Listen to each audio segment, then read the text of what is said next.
Ever feel like you're capable of far more than what society expects of you? I know I do. Remember being a teenager and school being less about a passion to learn and more about getting good grades? How many times did you sit in class, bored and desperate to just get away? Every teen's felt that. Albert Einstein acted on it. Aged just 15, he's sitting in class when all of a sudden he decides enough is enough, gets up and walks right out the door. He never goes back. Remember being a kid and just wanting to play around with stuff, pull things apart, knock things together, and the grown-ups saying no, no, no. Or being called good for sitting still, or naughty when you couldn't bear to sit still any longer. It's all completely well-intentioned, of course, but that doesn't make it any less insane.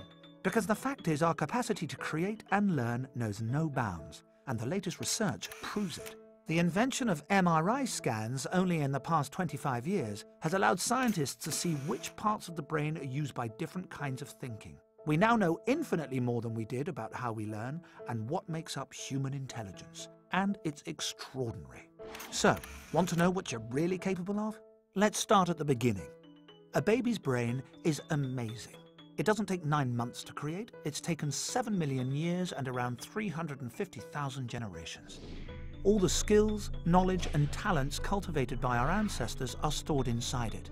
These are like numerous software programs which can only be activated by the baby engaging with its environment. Here's the striking thing.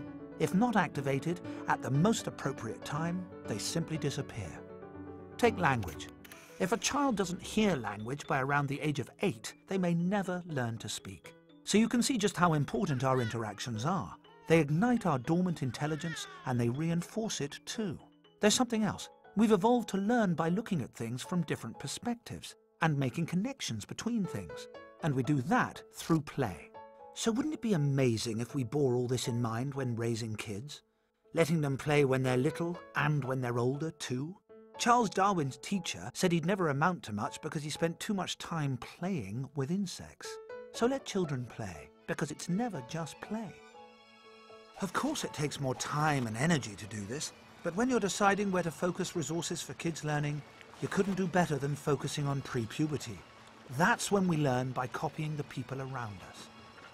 After 12 or thereabouts, it's all change. Say goodbye to pliable, easy child, and hello, rebellious, challenging teenager. Ugh, where did that cute baby go? Ah well, let's have another look at that brain. See what's happening? Loads of the connections made through childhood are breaking up and reforming. From around the age of about 12 through to 20, the equivalent of an earthquake takes place in a young person's brain. No more going along with what the grown-ups say. The adolescent brain needs to go its own way. Oh no, say parents. Oh yes, say evolutionary scientists. Because if we hadn't developed this urge to do things differently, we would never have made it this far. Up until about 60 or 70,000 years ago, it was fine for children to grow up like their parents. But then along came the last ice age. Thank goodness for the handful of our ancestors who chose to break away from their doomed parents, freezing to death in the ancestral caves. They built rafts and set off across the ocean, hoping to find a place with a warmer climate. Critically, this made risk-taking the essential feature of adolescence. We shouldn't belittle adolescence. We should be honoring it for what it really is. The defining struggle, the moment when the next generation challenges the status quo and pioneers new ways of thinking and being that ensure our survival. Now just imagine if we actually gave adolescents the freedom to undertake that struggle. Rather than force them to sit passively in class, how about trusting that their earlier clone-like learning now enables adolescents to spread their wings and work things out for themselves? If that sounds terrifying, it needn't be. Because if we allowed their natural curiosity to flourish in childhood, they'll be bursting with the longing to learn and climb unscaled mountains of the mind. And that's not scary, that's exhilarating. This is the way we've evolved to be. It's what makes us fulfilled, well-adjusted human beings. Let's stop trying to live in a way that so goes against how we're hardwired to live. Let's allow ourselves and the next generation to reclaim the incredible gift of our ancestors. Adolescence is not a problem, it's an opportunity.